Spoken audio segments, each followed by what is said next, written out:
Welcome back to another episode of the My Latin Life podcast.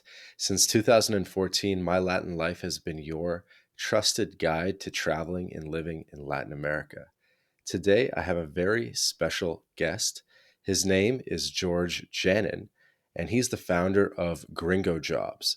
Gringo Jobs helps Latin American engineers, think software engineers, land jobs at US tech startups and guides them through the whole process. So I thought he would be a great person to have on the podcast to talk about what he's seeing in terms of trends with remote work, onshoring, offshoring. I think we're going to cover a lot of stuff. But yeah, George, man, how's it going? I'm doing well, Vance. Thanks a lot for having me on. Awesome. And how are things down in Cali, Colombia? It's great. I've only been here for 2 days, but yeah, I'm doing some salsa classes. So being very the clumsy gringo in the back of the salsa classroom. But yeah, it's I've been here a number of times. It's actually a great place to just hang out, do work. It's really cheap compared to other places in Latin America I've been to. hmm So yeah, it's nice. Yeah, I've heard it's definitely pretty economical. I noticed on your Twitter you had salsa in your bio prior to arriving in Cali a couple days ago. So this has Yeah, been something you've been working on. I like salsa dancing. I think it's a fun activity. I think people in sort of Europe and the United States and Canada, I guess, are kind of like, my theory is that they're sort of like under danced. Like adults should dance more. Um, True.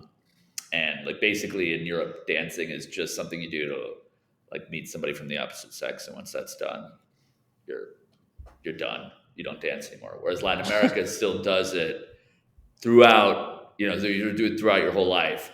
And so, yeah, I like doing it a lot. It's just that Cali specifically is sort of the like salsa dancing capital of the world. So, like, if you go to a club that here, the level is just off the chain.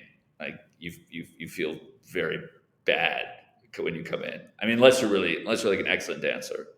Um, it's Yeah, it's no, I'm certainly the sure it's a big highest part of the level. culture.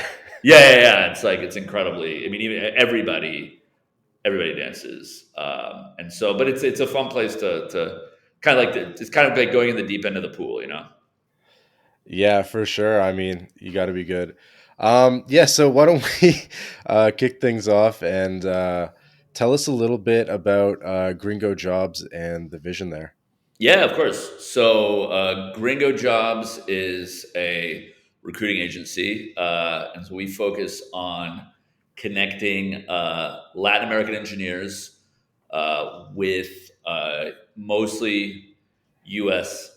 Tech companies, and so I mean, I don't know how much. I guess your audience probably knows a little bit about the world of recruiting, but like we are what you call headhunters, which means we like basically charge a recruiting fee for every placement that we make. hmm And I've been a recruiter. I was a recruiter in New York for like 6 years, and kind of came down actually originally to Mexico because I wanted to see if I could find people to basically wanted to basically wanted to see if I could find Mexican developers who would want to move to the U.S. Using this special visa called the TN visa, which Yep. you might know about it since you're Canadian. Yeah, yeah. And so I started trying to do that, but then COVID hit, and all like visas or relocations stopped. The silver lining, though, is like all these U.S. companies decided, hey, we're basically kind of remote, sort of for the foreseeable future. There was a big gray area there, but a lot of companies ended up just deciding that that's what they wanted to do. And so suddenly it was like, why are we going to hire some guy, in New Jersey for, I don't know, like 180K a year when we could hire the same guy in Medellin or in, wherever, Peru for, I don't know, like 60K a year. And so then suddenly that was like, okay, this is a big, big opportunity. And so that's when I switched the name. We became Gringo Jobs. like, and you know, we focus on that. And outside of just recruiting agency, we're also like a decently sized community of most of Latin American engineers and other like digital talent who are Hmm. like want to work with U.S. companies, but you know there's a lot of how to say.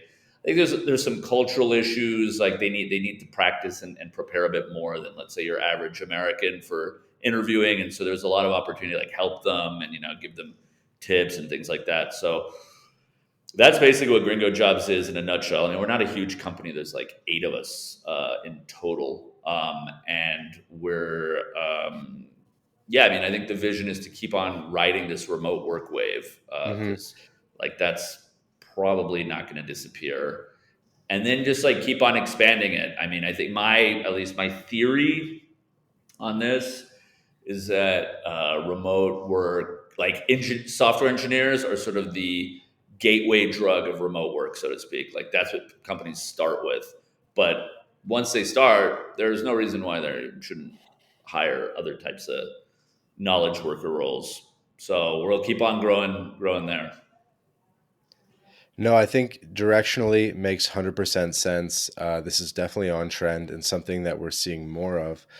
Um, and there are like other competitors in the space, or I've definitely seen other tech focused recruiting companies that um, I've never seen one that focuses on Latin America though, but I've seen quite a few that you definitely know the names. It's been a while since I've been on the racehorse of that, Yeah.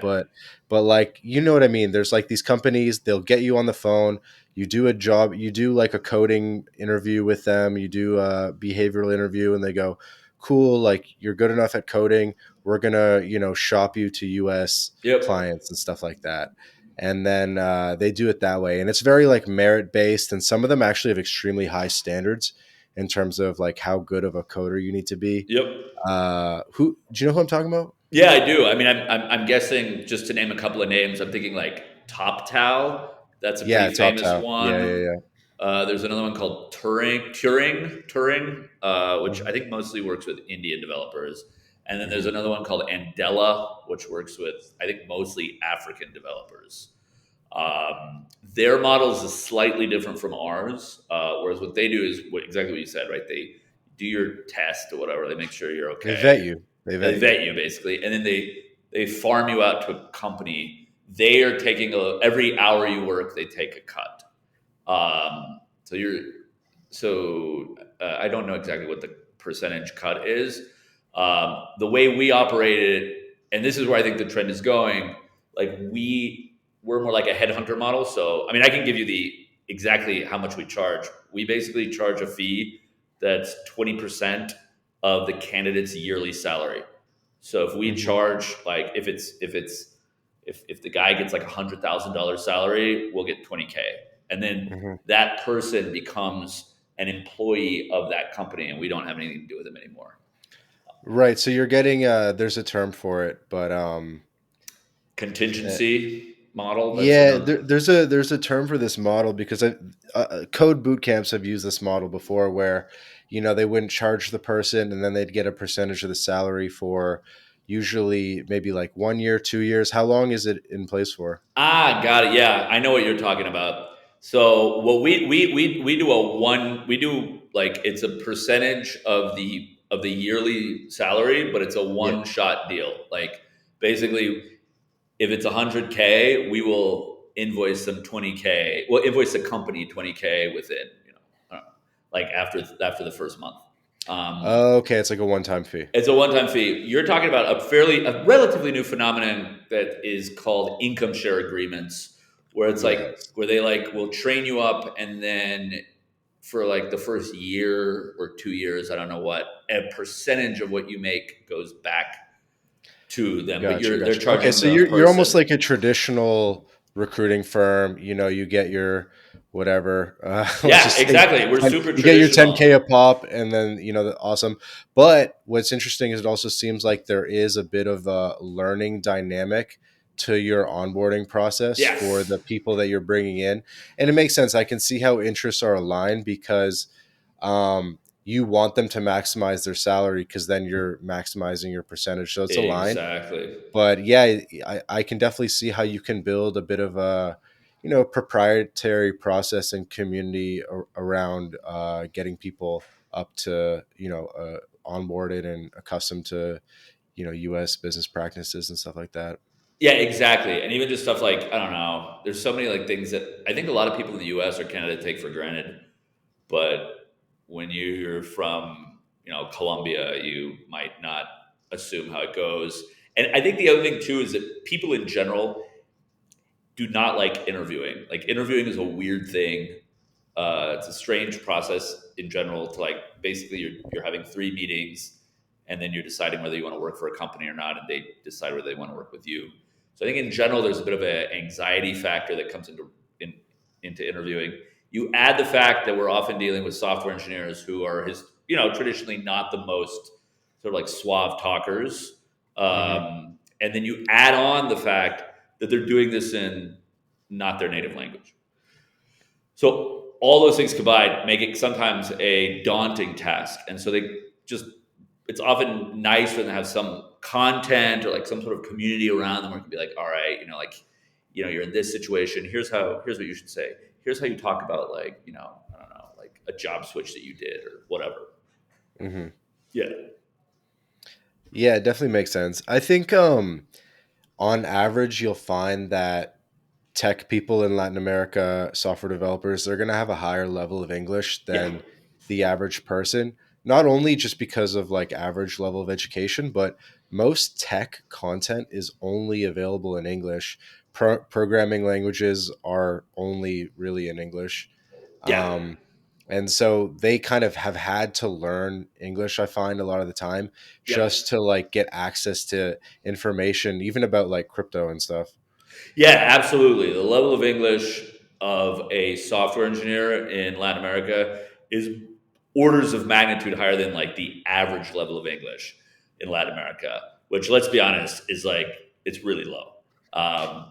But yeah, I mean, we always filter out. The way we do it is we always look for people who have there's like a ranking system of English ability, and like B2 was I think proficient, and so we need people who can speak at least Hmm. that. I mean, I don't, we don't need, you don't need to be like, Shakespeare or anything, but as long as they can communicate what they need to do and, understand what they need to do, then that's it.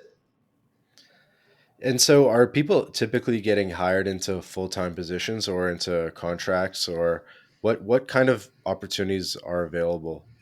Yeah. So I think what the big switch that's happening now is like 5 years ago, most of the jobs were like contractor or near shore consulting firm type things, which is basically like it's a firm, they hire engineers and they farm the engineers out on a project with a client, and then they move them around. That's mostly what software engineering or software engineering jobs have been in Latin America. The big switch that's happening now is that U.S. companies, because they're becoming just fully remote, they're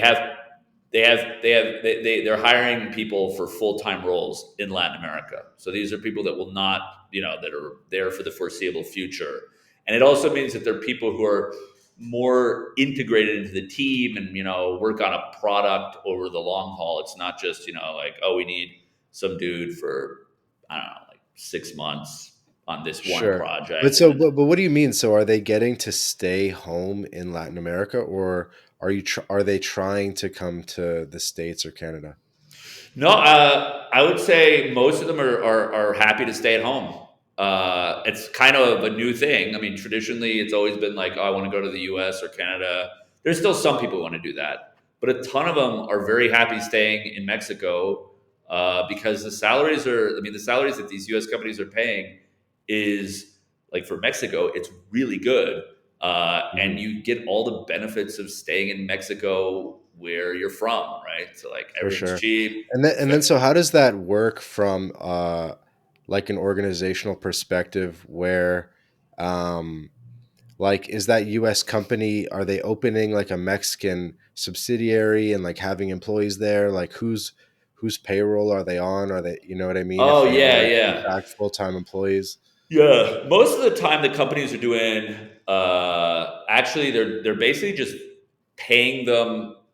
I mean the term I guess would be as contractors, like from a legal standpoint.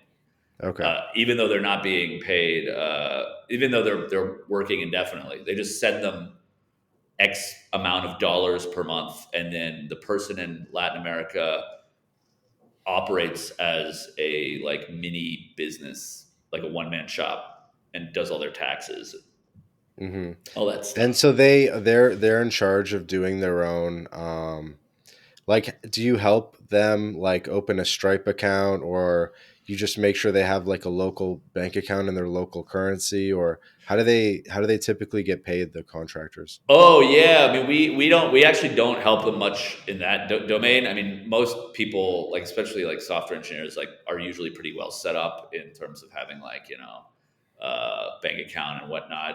We've actually partnered with a company called Deal, which is a company that does international payroll. So if a company like a US client was like, I don't know how to pay these guys, what we would do, like Deal would Deal is just like a company where like, an intermediary. So, you can send them the money and then they'll send it over. But we have other clients that use TransferWise or Payoneer or like any other number of these like international Right, right, right. money sending. Right, right. So basically, as long as the employee is in a country that is TransferWise or Payoneer, which Yep. is pretty much everyone, then Yep. you're good. Yep. Yeah, it's super easy. And yeah, I mean, we had some like basically the U.S. doesn't care that much because these people are outside the U.S., so they're not going to be taxed anyway. They're non-Americans, and so and then the local countries are fine because then the person pays their local tax as if they were a sole proprietor. Hmm. And do you still help people with TNs and H1Bs, or HBs, or whatever, Oh yeah. or is it like everything like purely like contract now?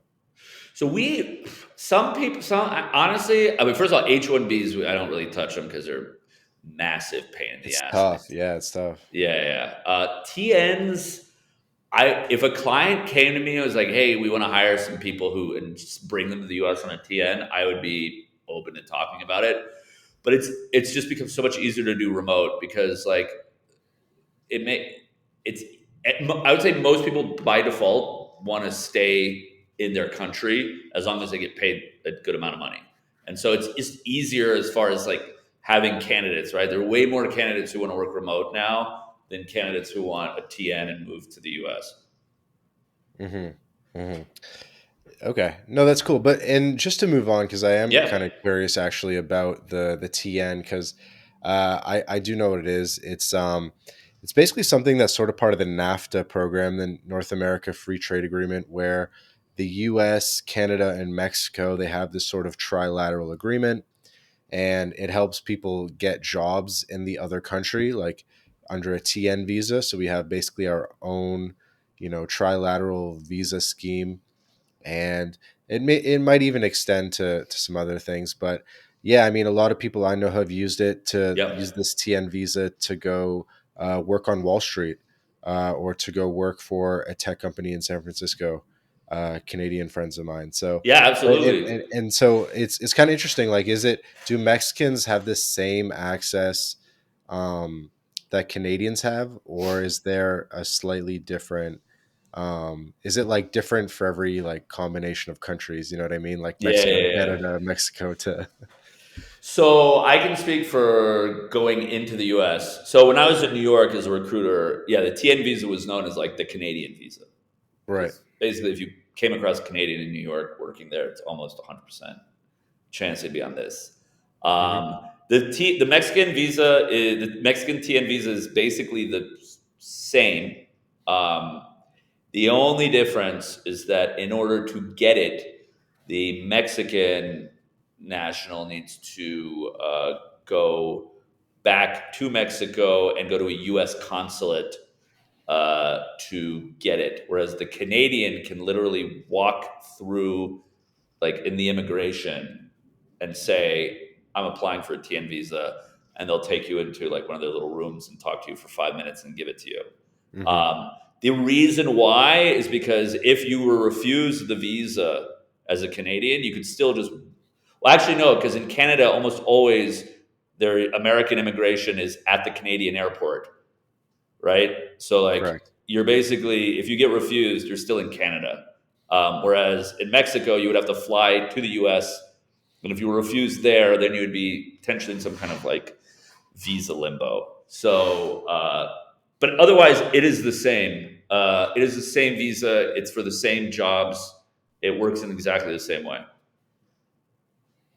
No, that's pretty cool. I think yeah, Mexicans definitely have an advantage in the North American market because of that. They also have visa-free access to Canada Yep. as a tourist visa, so they kind of definitely have a little bit more mobility in it. So it definitely makes sense to hire from there. I have um, some buddies based out of Guadalajara, American guys, and they have like a big e-commerce company.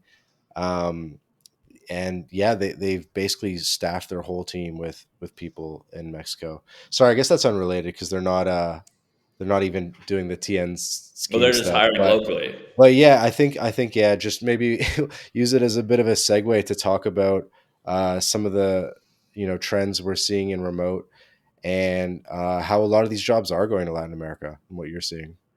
Yeah. So I think what basically the way I look at it is it's so in the past, like, since COVID, there's been all these phases. Like, obviously, the first phase was, people are forced to work remotely and work from home. And then most software companies certainly did this and were like, oh, people like to work from home at least more than like trudging into the office, and people were just as productive, and we don't have to spend all this money on office space. So let's keep it remote. Then the next level is we're always having a hard time finding software engineers and we're remote. So let's start expanding it to software engineers in other parts of the US.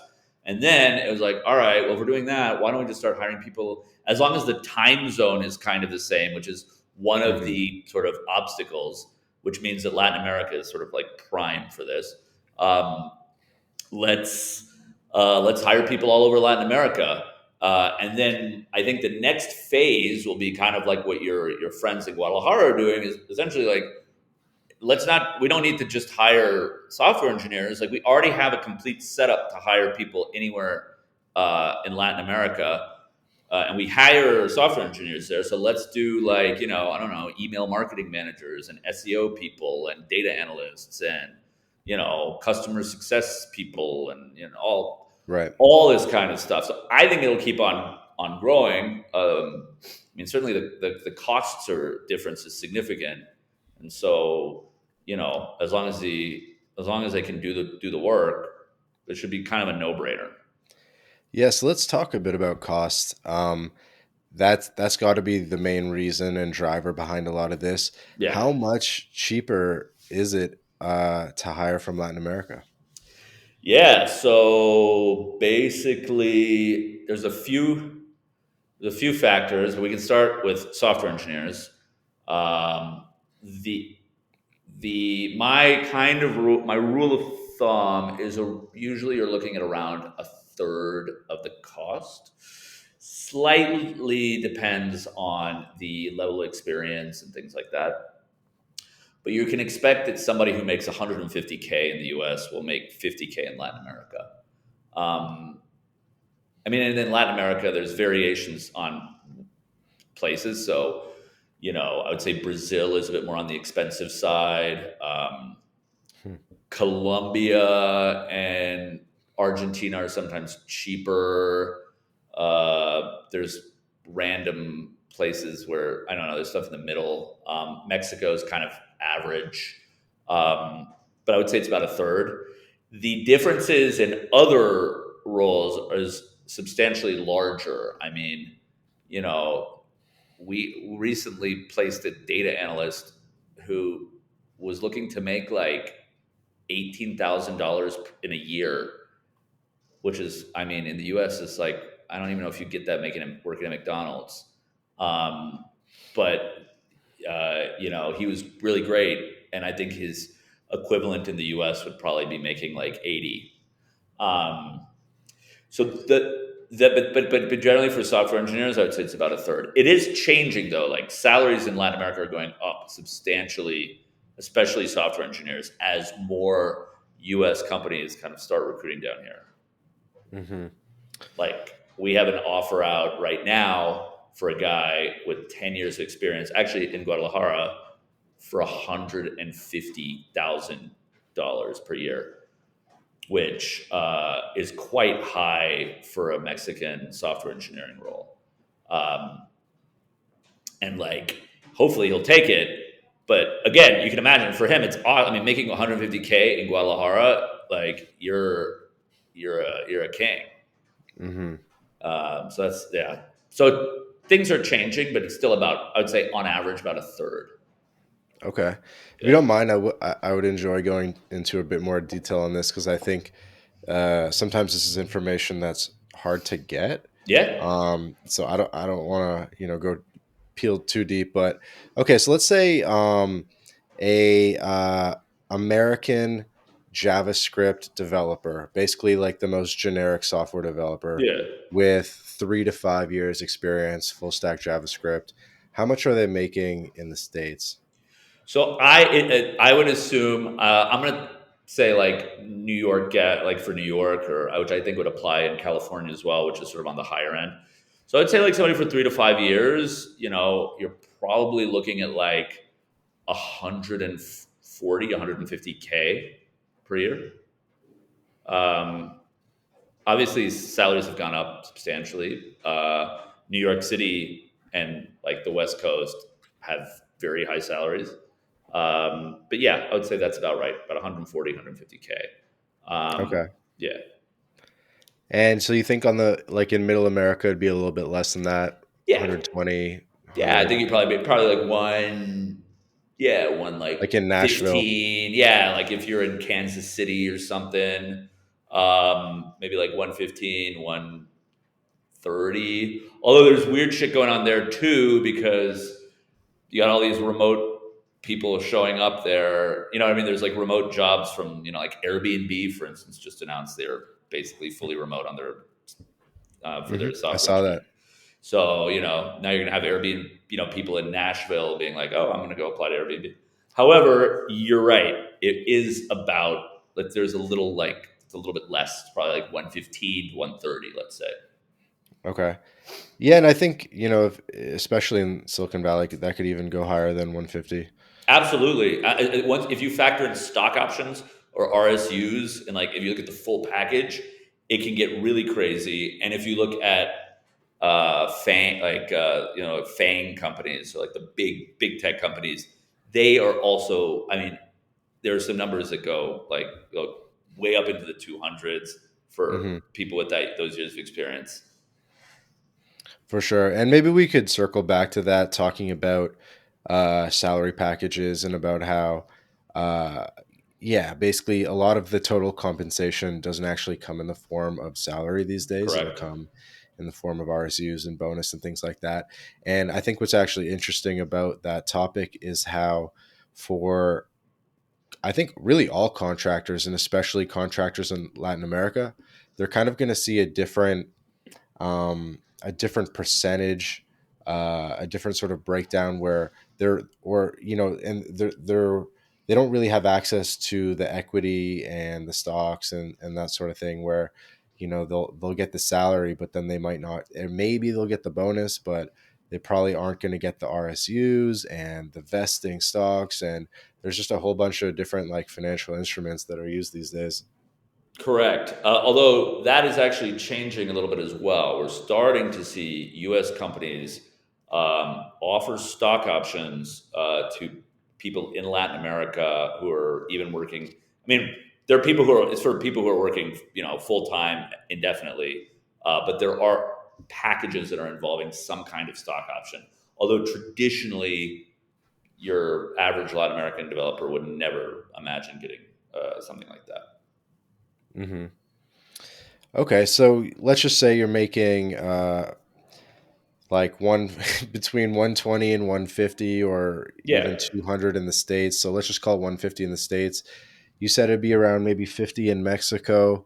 What is, I mean, people are kind of from everywhere, but I've definitely heard of a lot of developers from Argentina. I guess kind of every country, if you had to go around, like, yeah, just one more time in more detail. So Yeah. Mexico, maybe 50K a year. What's Colombia? What might they Yeah. make per year? So I would say, let's see. Let's look at like if we look at like let's say somebody who's a bit on the higher end of that spectrum, like a 5 to 6 year, like a sort of someone who's beginning to be like considered a senior software engineer, Okay. someone who would be making like 160 plus K in the US or more. In Mexico, I would say someone like that would be probably in the seven, like around maybe 70 ish. There's a couple of other little factors to take into account that if the person has been working for like if the person has worked at all in like another tech startup, even if it's a local tech startup that has gotten some funding, there might be an idea they might sort of be consider or like they'll consider themselves to be in like a higher salary band and might ask for more. But Mhm. let's say in Mexico the average premium would be about 70. I would say in Brazil you'd probably find people like maybe more in like the 85-ish range. Um, then yeah, I mean I think it would be probably a bit cheaper in Peru or Ecuador, where there are not as many opportunities. So maybe like kind of more in the like 60, 65. Um, but it's all kind, there's a bit of a common out. Like it's kind of, everybody's kind of similar. Okay, it's all kind of similar. Yeah. I mean, there's not like one country where it's like, oh my God, everybody's so cheap. Everything's kind of, you know what I mean? Everybody's kind of, Honduras. yeah, exactly. Honduras, like it's for whatever reason.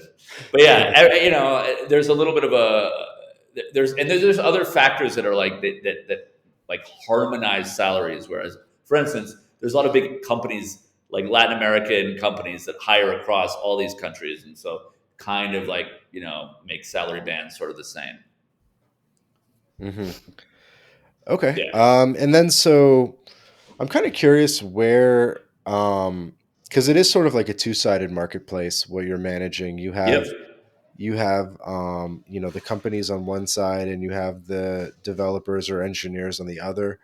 Where is the supply demand imbalance? Are there more companies looking for engineers or are there more engineers looking for companies?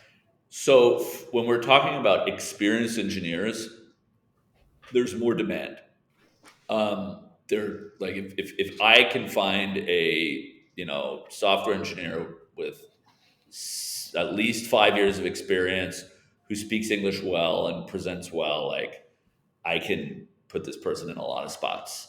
However, in other roles, there might be more supply. Like in the entry level world, there are a lot of, especially, I mean, in Latin America, word has gotten around that, if you want to actually make some money, become a software engineer. So there are a lot of people doing it. So there's a lot of noise. So there's a bit of, but that's the same kind of imbalance that you have a bit in the US and Canada as well. Um, right now, though, yeah, in the world I operate in, it's usually much harder just to find the supply, the talent. Hmm. That's good. Good to Yeah, know. it's a good market. I mean, for now, we'll see. I don't know, like with what's going on with the stocks and whatnot. We'll see. But for the moment, yeah, I'm pretty optimistic, and I don't think it's gonna. At one point, I thought it was gonna turn back because of COVID, and I don't. I don't think it's gonna come. I don't think people are gonna go back to the office 100%. I think it's basically a new setup. Yeah, for sure. This will keep going. I mean, salaries might compress a little bit Yeah. over who knows, but I mean, there will continue being a market for this for sure. How long have you been doing it, by the way? So I was been a recruiter. I mean, we're really going on like a decade now. I was a recruiter for like in a recruiting agency in New York, like a tech recruiter, and then I branched out on my own a few years after that. And but I was just doing like local New York City recruiting, Hmm. you know, tech tech startups hiring developers, all in the local sort of tri-state market, and yeah, and only later on it was like, oh, Latin American could be a thing. And I already spoke Spanish, so there was like an advantage I had there. So I was like, oh, maybe I should go down. And I kind of wanted to leave New York anyway. So yeah, Got it. So how did Latin America sort of become a thing in your life? How did you learn Spanish? yeah. So how did I learn it? After college, I did, I guess, what a lot of people do, like go down, try to become an English teacher, in Argentina or whatever. And it's funny because like I remember the salary they wanted to pay me like what the equivalent, I think it was like $2 an hour or something like that. It was like ridiculous. But so I wasn't an English teacher, but I hung out there for like 6 months, and it was amazing, right? It was like, as you can imagine, 22 years old in Buenos Aires. It was cool. And I was lucky enough that I was not really hanging around with any other gringos. And so I just started picking it up, and I grew up speaking French and English, so it's close enough to French. It was pretty, sort of, there's some intuitiveness there. And then later on, I lived for about 8 months. I lived in Venezuela in 2009, and worked mostly in Spanish, so that helped. Um, I have had various girlfriends who did not speak English. That often helps. I'm married now to a Colombian, so basically Spanish kind of existed around me for a long time, and yeah, it's yeah, I mean it's very practical language to know, even if you don't. I mean, even if you live in the U.S.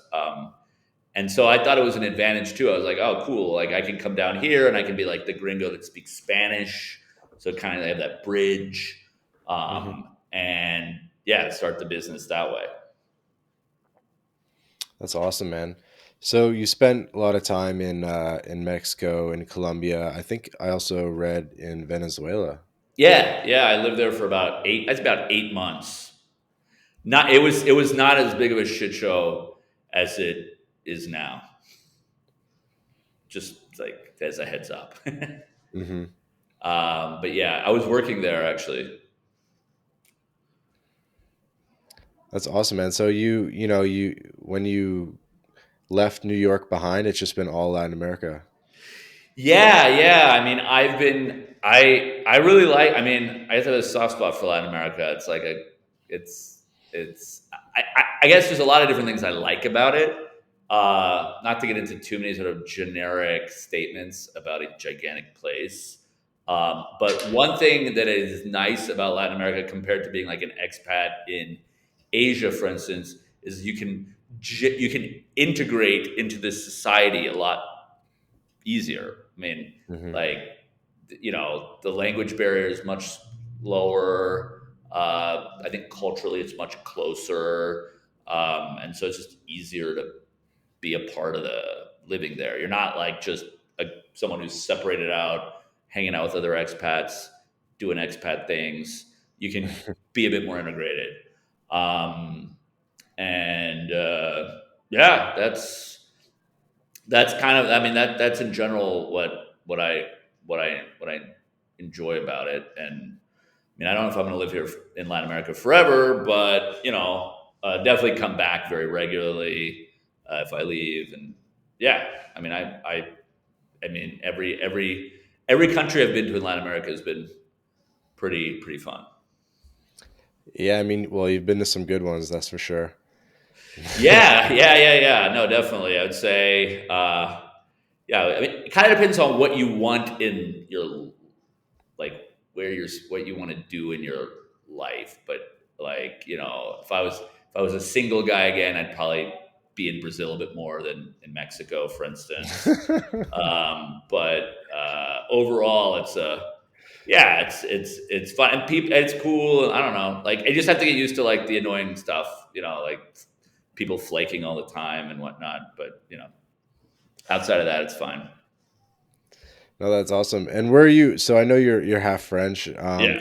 Were you born in the States or in France? So I was born in France. I was born and raised in France. So I basically moved to the U.S. for university.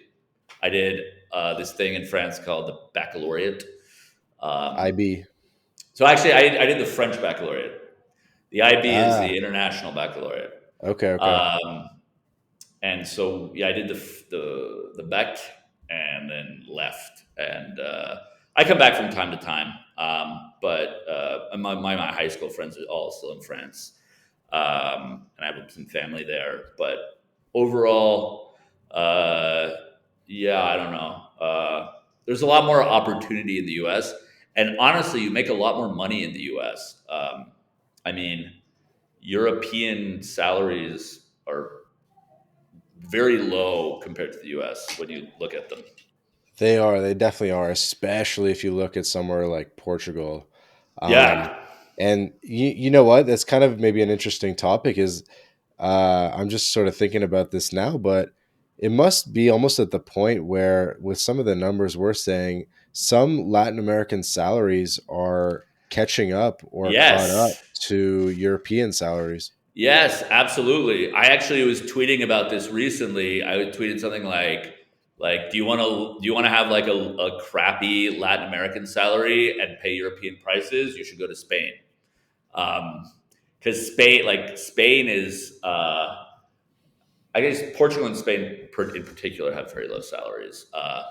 But yeah, like it's definitely getting to a point where if you play your cards right as a Mexican software engineer and staying in Mexico, you actually do way better than a Spanish software engineer living and working in Spain. Like For the substantially time better. zone, Yeah. And like cultural similarity, yeah, English yeah, no, level. it's really an interesting it's a really interesting like phenomenon that's happening, and I actually think that we could probably start poaching Spanish developers who want to work for U.S. companies as long as they're okay with like the time zone difference, because you have Spanish developers like I've seen Spanish style like software engineers with like 10 years of experience making like 80,000 euros a year, whereas in the U.S. they would be making like 350, $400,000. You know what I mean? Like the differences get really crazy, especially at the senior level. Because And they so, just in Europe, they don't have this idea of like high salaries yeah, where it's almost, it just really has like a ceiling, I feel, except maybe in like, the UK or maybe Paris. But for the most yeah, of Europe, like it's just weird for people over there to like make more than 4,000 euros a month, I yeah. feel. No, you're right. You're right. It's super rare to find people who even make that. Yeah, you have to go into like finance in London or finance maybe in like Frankfurt or something like that to start seeing people making a lot. Hmm. Most people or people who work for like U.S. companies as more like an expat thing. But no, people make very little in the U.S. Honestly, my sort of like my life philosophy around this is make like whatever you do, try to make your revenue center in the United States, and then go somewhere else, and you can go live nicely, but like make the money in the U.S. Um, and that's what people here in Latin America are doing. These software engineers, like, they're making like $80,000 a year, and they live in like I know a bunch of people who live in Colima, which you probably know it's close to Guadalajara. Hmm. I don't know how much it costs there, but I'm sure it's nothing to live there. Yeah, If you it's have very cheap. 80K, like you could probably buy like a neighborhood. Um, so, those people are living well. And so I feel like that's the right attitude. I mean, that's kind of my philosophy too. Like, I might move to Spain, as I was telling you, if I do, I'm definitely gonna like separate out, like, the business will be in the US, the money will be made in the US, and then, I'll give myself a very small salary just to cover Hmm. expenses. Hmm. Um, but I don't want to make money in Spain. You know what I mean? Like, it's the salary, like, it's everything is so low. Yeah, I mean, make your money in the States and spend pesos, live in Latin Yeah, America. It's so obvious. I don't even typically state it every episode of the podcast, but it bears repeating. I mean, yeah, yeah. No, it's wild. And I mean, I went back to New York, I guess, late last year, and like I've gotten to the point now where I'm used to Mexican pesos enough so that I can like I know how much, you have an intuitive feel for like, this is only 200 pesos, this is like 300 pesos, and I started mhm. converting in my head, and it was like, holy shit, like if I was in Mexico right now with the amount of money I just dropped on these drinks, I could have like had like an open bar for an hour, you know what I mean? I know exactly what you mean, man. Yeah. I mean, I think that's the constant. That's like the dilemma that uh, like a digital nomad gets into that's been doing it for a couple of years, where they every time they go home, everything's expensive, and Yeah. they're like, of course I don't live here. Yeah, no, absolutely. It's kind of, it's a little wild, but yeah, I mean, I guess everybody you talk to is kind of has the same philosophy. But yes, like, Mhm. just make sure that you like make your revenue in the United States, and then go, because that is really the And beauty then of the go U.S. It's learn a salsa in Cali. Cali. Yeah, exactly, exactly, I and mean, literally in the 4 hour work week, Tim went to Argentina. He went to Buenos Aires. He learned tango. yeah. So Yeah, no, and I mean, and like, I don't know. I think you can get a pretty decent apartment in Cali, like a one bedroom. I think for like 300, $400 a month, like a nice one. mhm. Sounds about right. Have you done Yeah, anything with the Colombian residency? You told me offline you were doing Mexican. Are you doing yeah, Colombian too? no, that's a good question. No, because I have no plans on living in Colombia now. So I'm married to a Colombian, so I assume I would be able to get residency pretty easily if I wanted to.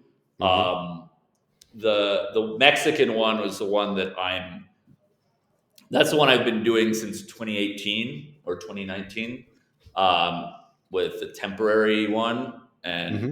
uh, I'm probably going to keep on doing it because as far as I know, they do not ask for any proof that you're actually in Mexico while you're getting this residency. Um, so I'm just going to keep on doing it no matter where I live, because I'd like to have the at least the permanent residency kind of in my back pocket as an option if I ever want to go back to Mexico. Yeah, definitely. I mean, yeah, Mexico is definitely a no-brainer, and I believe you're right that there's no physical presence requirements. Just make sure you renew it Yeah, a little bit in excess of the expiration, and after 4 years of temp, that'll convert to permanent. So yeah, sounds like you're getting there. yeah. I did. I had my appointment there on. It was only like a week ago, like, or April 23rd. I went, and I use a lawyer, which I highly recommend. They're Hmm. not that expensive, and they do like take care of all the crap that you have to deal with. Yeah, literally, I printed out some bank statements, and I gave him my old card, and that's it. Then he like did some stuff, and I went and took a photo for the new card, and that's that's it. Like, and this is my last go. Next year, I get the permanent, and then you can the following year, if you want to, you can go to you can become a Mexican citizen. Although I think there are some Physical presence. physical presence requirement to be a citizen. I don't think I'm going to become a citizen because I already have French. I don't really need a second passport, but it's totally doable. Yeah, I think the presence requirements, if I'm remembering correctly, it's just in the last year or two Yeah, prior to the naturalization. yeah. I think you're right. So basically, if someone wanted to do this, they could just become a permanent resident, and then like do whatever, and then when Let they're the clock planning on, tick for like 3.5 years. yeah, And then and come three and a back. half years in, it's like, hey, if I spend like 1 year in Mexico, like I can become Mexican. Yeah, Like, should we go through with this? yeah, exactly, exactly. But the cool part is, I think once you get the permanent one, then you're kind of set. You can, then you don't have to renew anything, Hmm. and then you can make your decision. So that's where I'm at. I'll just keep this. I don't know if I'll ever like permanently live in Mexico, but why not if I can get it. No, dude, you're definitely following a lot of the philosophy that we preach here at My Latin Life. It's important to have plan Bs, have options, Yeah, especially when there's just no downside to something with no physical presence requirements. You just sort of like make yeah, sure to renew this piece of paper. You never need to even show up anywhere. Um, so it makes yeah. me think you should probably do the Colombian one as well, because you probably get that very easily. Just the same thing. Just you probably don't need to make an investment or anything. Like Yeah, that's a good point. I mean, you there's can true. just There's get it, no and there's no then harm in just, yeah, and as long as you spend less than 6 months a year, yeah. you should be fine from a tax perspective. And then it's still, what I've heard is that Colombia is actually quite good about the physical presence when it comes to naturalization. So I've heard anecdotally that you can naturalize as Colombian having not spent all that much time on the ground, as long as Mm. you've followed the processes, and you've had the residency for X number of years. Yeah, that's a good idea. Actually, I don't see why not. Yeah, it could be like, I'm sure we just have to do a bunch of random paperwork and with the wife and just get it Hmm. done. But why? Yeah, why not? That I can just have that too. I never really thought about it, but like, yeah, it could also be good if like we ever want to live here for more than, I don't know, 3 months. Um, yeah, Exactly, and no, it's the totally. type of thing you want to do in advance for sure. Yeah, no, I agree. I agree. Yeah, I'll keep that. I did not consider it, but I will keep it. I will keep it in mind. And yeah, did you if you do things right, who knows if you move to Spain or whatever, but your kids could have like 3, 4 passports, maybe There are even a lot five of if you do it passport right. opportunities. Yeah, yeah, yeah, yeah. Because like one of the things is one of the reasons we go to Spain is because my Spain. If you're a Latin American citizen, like a citizen of any Latin American country, Hmm. if you are a resident of Spain for 2 years, you can then apply to get Spanish citizenship. I've seen that. It's very fast, and so it would be cool for her to get it that to get Spanish, because the Colombian passport is very annoying for like just going places. There's always a lot of visas and stuff that are required, and don't particularly want her to have U.S. citizenship because of all the tax implications that involves. Um, and so Spanish would be great. So that's yeah. So we have our kids would be like, yeah, it'd be like French, Spanish, Colombian, Maybe U.S. Mexican. Yeah, throw in Mexico. I mean, at that point, it becomes ridiculous. It's basically all you do is renew passports. Like that's what you do all year. But I yeah, have a little insider theory here, actually, where um, I think the best form of being an American is actually not being born in the United States. And what I mean by that is basically getting American citizenship by descent, through your yeah, parents, but not actually being born there. And I can tell you one immediate benefit to that, yeah, where if you're not born in the US, then it won't say on your driver's license or on your this or that document that you're American. Your Americanness is not as prominent. And as we know, it's like difficult for Americans to open certain bank accounts in different countries, to open certain crypto accounts. There's just certain service. There's a lot of services, of course, that Americans have access to, but there's a lot that they don't, specifically for being American. largely due to like the tax compliances on the back end and stuff.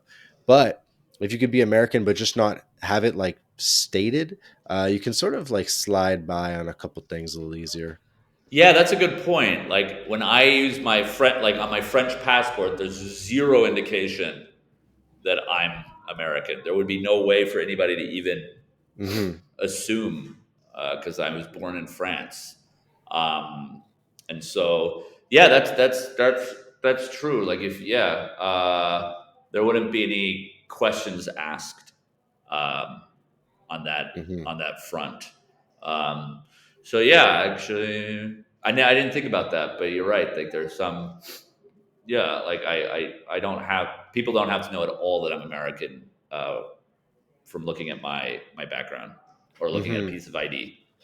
Yeah, so something to just consider for the listeners, because many of whom are American, that actually, like, you'll still be able to give your American citizenship to your kids, but if they were born in Mexico or somewhere else, not only would they be dual citizens, um, but pretty much every country in Latin America has birthright citizenship. If Yeah, you're born there, you become a citizen.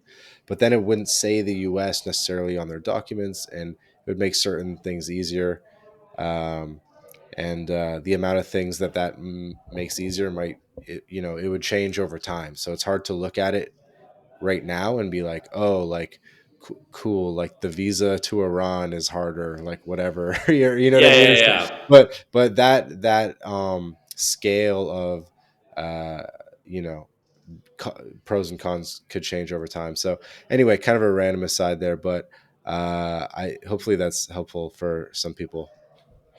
yeah. I'd say it was helpful for me. I didn't really think about it. Hmm.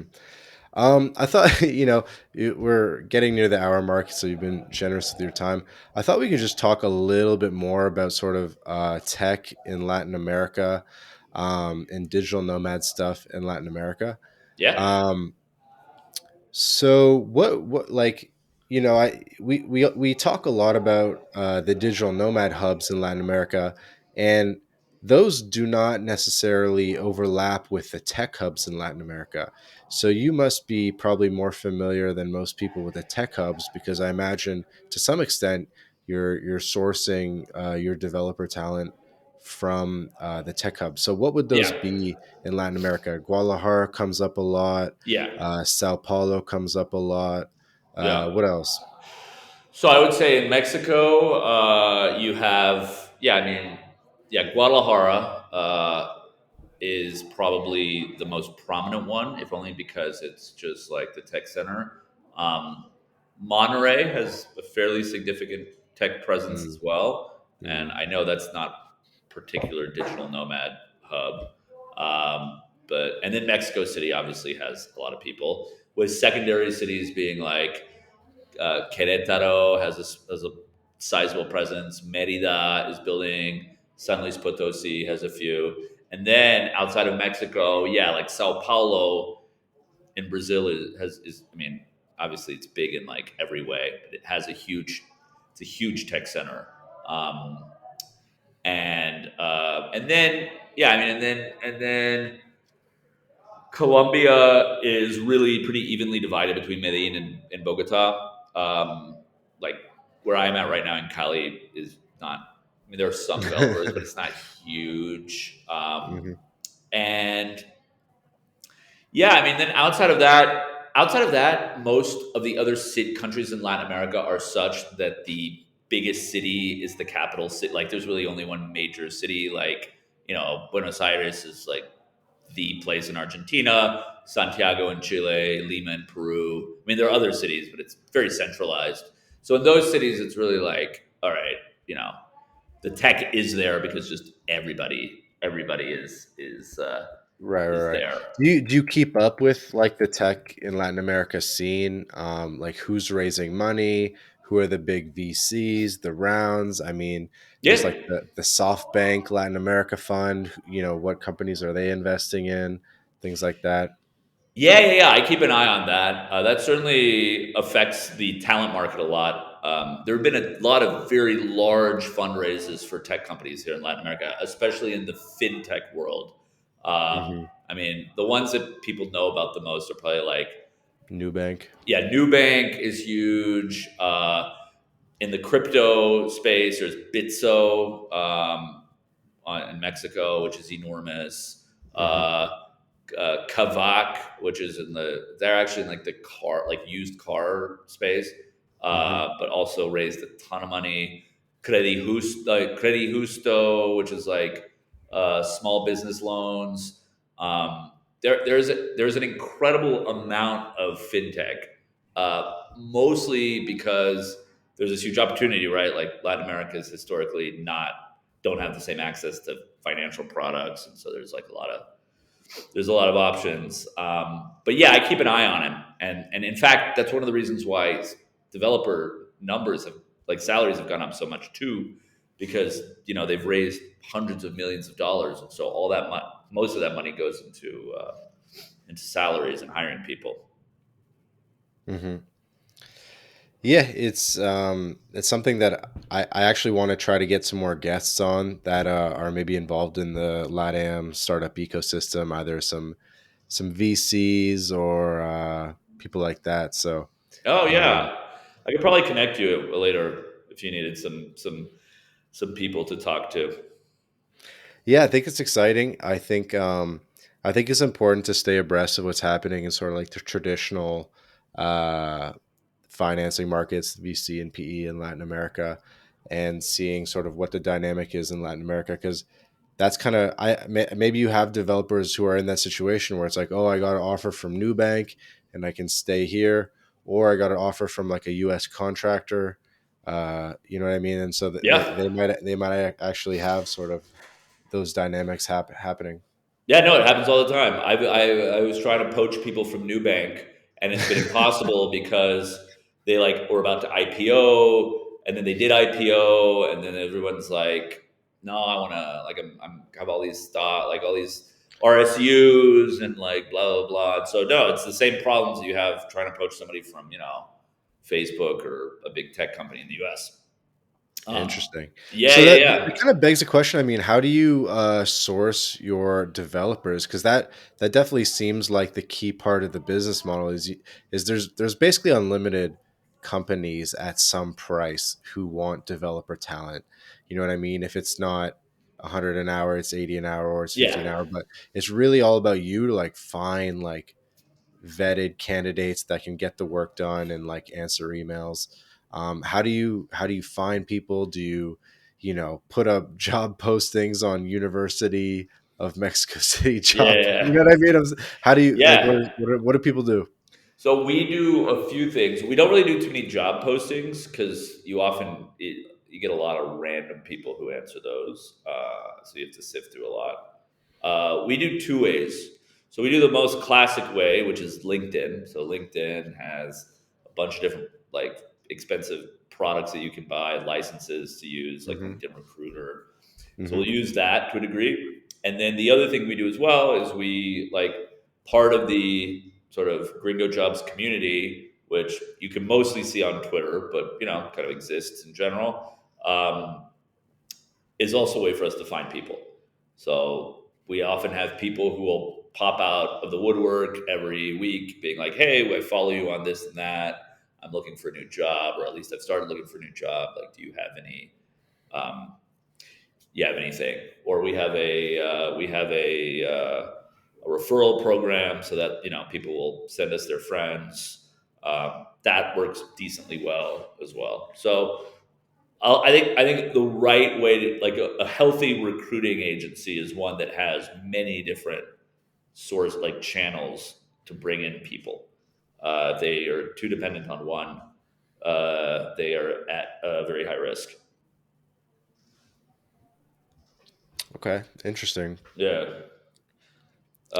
I think if we were recruiting for other types of roles, we would do it in different ways. Like if you're recruiting for like lower, like more junior roles or things like that, maybe we'd put up a job ad and we'd get a bunch of people, and we would have to like massively filter them.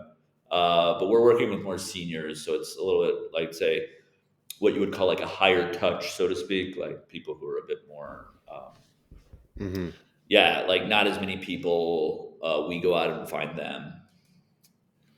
And do you put them through HackerRank or anything first, or do you just leave it up to the companies to do it? Yeah, we right now we don't do any hacker rank stuff because well, there's a few reasons. One, I'm not a developer. I have no ability to sort of like to filter people. Obviously, HackerRank, we could kind of automate the process.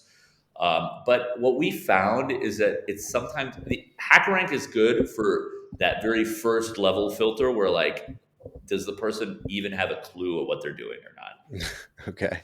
It doesn't really work as well for like, is this person good enough for me to hire them? And so most companies will still want to take a person through their own process. And so in our mind, we're sort of like, well, if the person has, if their background checks out, like, and they, you know, they have an interest, like they have relevant experience, they're not too jumpy, they speak English well enough, you know, all that kind of stuff, you know, we'll send the person over, and it's more than likely that the company will take them through their recruiting process. And so we decided that like hacker rank, at least for now, it doesn't make that much sense. Okay, makes sense. Um, yeah, it's interesting. Okay, one more random question. Yeah, sure. Uh, there's been a big sort of it's funny. It's like a funny thing, but like a huge surge of people just talking about like stacking like several remote jobs. And I was Oh just yeah, curious, like what can you tell the world about people stacking like two, three, four remote jobs? And it's funny. yeah. No, I've definitely heard. Is this like it's like the urban legends of the recruiting world, where yeah, people are like, yeah, my job's so easy that I can do this, and I got like two others like it, and I make, you know, like 900K a year when you add up all the salaries. Um, yeah, I mean, I mean, I mean, yeah, there's tons of jobs that are really stupid out there that aren't that hard. And, you know, if you don't have that many meetings, which I think are the main thing that eats Hmm. up, that makes it difficult. If you're in a company that doesn't have that many meetings, yeah, you can totally do, I mean, yeah, you can do it. And I do definitely remote work has made that kind of thing easier as well. You know, you just need to, I mean, I'm all for it if you can make it happen. Like, do it. It's yeah, as Yeah, like choose a company that has. there's no right answer. It was more just Yeah. yeah, No, I it's think been it's funny to awesome if read people can about do it. on Reddit.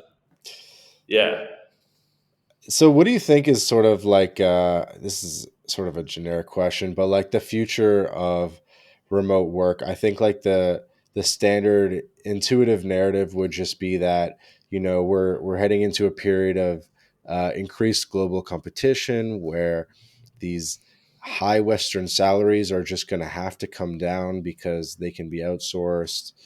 Um, and so we'll just basically have a more even playing field, which isn't necessarily a bad thing at all.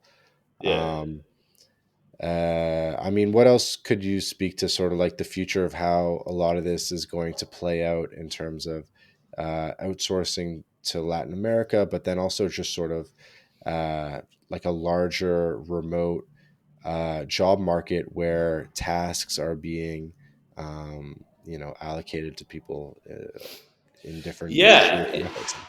yeah. No, that makes sense. That makes sense. I would say, yeah, there's a few. I'll try to come up with something that's not like just completely uh, just generic. Because yeah, I mean, there'll be more. There will be more. Remote work will continue. My theory is, at least, there's a lot of overpaid people in the United States, especially. Obviously, there are engineers who are working on really advanced stuff that, you know, probably are generating, you know, 50 times more or 100 times more value than what their salary is. But there are a lot of other types of engineers where, like, yeah, the job is kind of basic, and it's pretty straightforward. Um, and I was listening to a podcast recently where they're kind of like comparing the develop, like the way software is developed in the same way as manufacturing has developed. And over time, manufacturing became more standardized. A lot of the tasks that might have been more advanced ended up becoming more basic. And then also, um, uh, computers made manufacturing much easier and more streamlined. And so Right. So you have, basically, even basic developer tasks are going to get automated. You're also seeing like no code or low code yeah, platforms, and so there is sort of a narrative that a lot of these, or that like really like the software developer jobs that'll exist in the future are just going to be, I don't know, man. They're just going to be like a lot more complicated, and they're going to require a pretty high level of sophistication. yeah. That's exactly right. Like there should be kind of more of that split. And then I don't know what will happen to the other jobs. They might get automated out. There could also be other jobs that we don't know about that will be needed. That's another reason why there's this sort of like potential unlimited need for software engineers, which is the fact that there is a new language, a new technology that gets created every 2 or 3 years suddenly requires like this, massive amount of talent to work on it. So like, I don't know what's the latest, like a Solidity developer, right? So if you're doing like Hmm. Web3 stuff, right? Like now, like, 6 years ago, nobody knew what it was. Now, everybody's clamoring for one. And presumably in 3 more years, there'll be like some other thing. So that's another factor that would make me think that there's kind of this unlimited, amount of demand. However, there will be things that will be automated out. Remote work is going to probably bring things down. Like, I mean, especially if you're not, if you're building something that's not like that high tech, like if you're an e-commerce company or something, you don't need like, you don't need like Stephen Hawking on your team. You know what I mean? Like you can basically build your thing with a lot of out of the box stuff. Maybe a developer here or there to help out with some stuff, but Hmm. not like nothing crazy. Um, so that I think those jobs, like I think those companies, it's like why are they hiring super expensive people on site in the U.S.? Hmm. Yeah, well, I read your article, "How to Get the Gringo Job," which I thought Oh, was a great title, and I read through sort of the bullet points, and it definitely seemed on point, lined up with my experience. Do a coding boot camp, and then after, the big thing is like, what do you do after the coding boot camp? A job at an agency is actually a great step. yeah, An agency is basically like a company that does software work for other companies. And so, you might be working on the website for like a, car dealership or something. But anyway, so you get a job at an agency. And then after that, and basically just start building your portfolio, doing side projects, starting getting freelance work for US clients, sort of get used to dealing with US clients. And then you try to go for like a big job, or really just a bigger freelance gig. yeah. Well, then you can do whatever you like. Yeah, Yeah. the idea is that an agency. I mean, this is true not just for software engineers. It's kind of true for almost every job. Like agencies are good because agencies like usually will hire you with no experience or very little experience, and they have they will train you up. Hmm. And then once you've done some time there, you'll have some professional experience, some portfolio or whatever, and then yeah, then you could maybe if you want to do freelancing, you could do that. If you want to go work in a product focused company, you could do that. It's doubly beneficial for somebody from Mexico or from Latin America because they also get to learn English, Hmm. um, which is and like learn English in a professional environment, and which is helpful instead of being thrown into like 100% U.S. company where they're the only foreigner. Usually, in an agency, they're on a team with like other people from Latin America. You know, Hmm. so And yeah, so it takes, what would you estimate if someone like really dedicated time to it? How long do you think it would take to learn how to code, to go from zero to job? I would say maybe 4 to 6 months. yeah, I mean, I think it depends obviously on your natural capacities, but yeah, I would say like 6 months you could do it. Um, I would say the most like the successful, like I've seen boot camps. Well, I mean, I've seen boot camps do like 6 weeks, which I think usually does not work. You know, up to a year, which maybe is like on the generous side. But yeah, I think you could do that. That would probably give you enough, at least enough to start, right? Because a lot of it is thinking about like, all right, what is my minimum level to be valuable to a company? Hmm. You know, like, am I good enough so that I can actually bring some level of value to a company? If you're like, you know, if you're like not, if you've had a career in the past and you're like switch, like, you know, doing a career change, another cool thing to do is to like think about, all right, I used to do this job, maybe I can take my software engineering skills and apply it to whatever I was doing before. So like, I don't know, if you were a lawyer, like maybe there's some things specific to the legal profession that's is very old and really could use some software. And now that I know how to code and I was a lawyer in the past, I can really add a lot of value, or real estate or whatever it happens to be. That's another strategy that I think works well when you're trying to like, only when you're doing like a career change. Hmm. Yeah.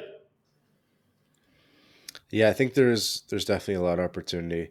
And then so what like prerequisites do the Latin developers need? Do they need to have a bank account? Do they need to have a university degree or Mm. having graduated from a boot camp? Like what are some of the minimum requirements? So, I mean, they need a bank account to get paid, but I'd say everybody has a bank account, at least the people I talk to. Um, like, I think if you're yeah, I mean, if you're I mean, I'm trying to think.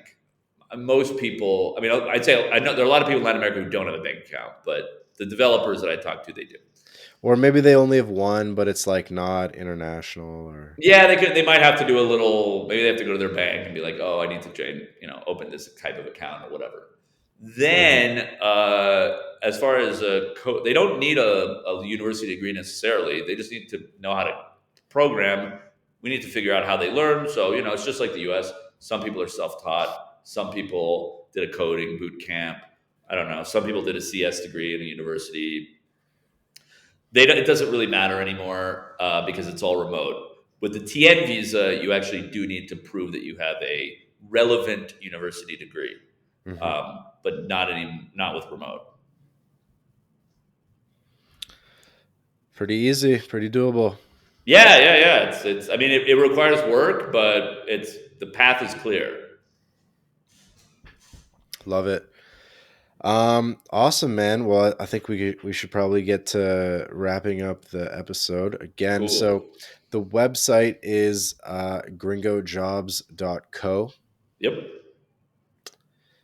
Any other information you want to share? Yeah, I mean, I think if you want to connect with me personally, Twitter is probably the best. George with an S at the end. Janin, Janin. That's where I'm at the most. You could also connect, you know, if you want to hang out and speak Spanglish in Gringo with Gringo Jobs people, you can go to our Twitter is Gringo Jobs. Um, and that's about it. Thanks for having me on. It was very cool to chat with you. Yeah, man. Thank you so much. You've been doing really well on Twitter, by the way. Oh, thanks. Yeah, I mean, we try to make efforts to like, yeah, I mean, we try like, especially with Gringo Jobs, like to put out interesting stuff. Like it's a really combination of like you have to do some serious like thready type stuff and then memes. If you do those enough, that seems to be the winning formula. Hmm. So you just hit 15K. I remember it was at like 14 something Yeah. the other day. So congrats on the Oh, thank round you. number of 15K. I feel like it's an easy follow because anyone that wants a job, just say, okay, I'll just follow this and like maybe come back to it later. So I feel like you get a lot of followers. Yeah, we get a lot of. There's a lot of like it's mostly Latin America tech Twitter and various people like trying Yeah, to break in and like that kind of stuff. love it. I need to get as involved as I can in Latin tech Twitter. So Yeah, perfect. follow, come hang out. Awesome, George. Well, dude, thank you so much for your time. I think this business has a lot of opportunity ahead of it, and we'll continue to see success. Cool, man. Yeah, thanks for having me, and we'll catch you soon. Cheers, bro. All right.